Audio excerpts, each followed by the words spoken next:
2026 సంవత్సరంలో అదృష్టము, ఐశ్వర్యము కలిసొచ్చి గురుబలం వల్ల అఖండ రాజయోగం పట్టబోతున్న రెండో రాశి ధనుస్సు రాశి.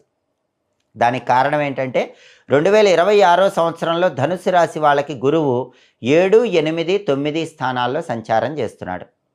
జనవరి 1వ తేదీ నుంచి జూన్ 1వ తేదీ వరకు ధనుస్సు రాశి వాళ్ళకి గురువు 7వ స్థానంలో సంచారం చేస్తున్నాడు. దానివల్ల పెళ్లి కావాల్సిన ధనుస్సు రాశి వాళ్ళకి వెంటనే పెళ్ళిళ్ళు నిశ్చయమవుతాయి.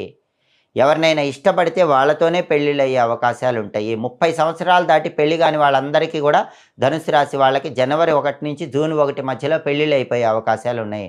భార్యాభర్తల మధ్య విడాకుల వరకు వెళ్ళినటువంటి సమస్యలు కూడా తొలగిపోయి అన్యోన్యత పెరుగుతుంది. భాగస్వామ్య వ్యాపారాలు, పార్ట్నర్షిప్ బిజినెస్లు చేస్తే ధనుస్సు రాశి వాళ్ళకి బ్రహ్మాండంగా పార్ట్నర్షిప్ బిజినెస్లు కలిసి వస్తాయి. ఇవన్నీ కూడా జనవరి 1 నుంచి జూన్ 1 మధ్యలో జరుగుతాయి. అయితే జూన్ 2 నుంచి అక్టోబర్ 30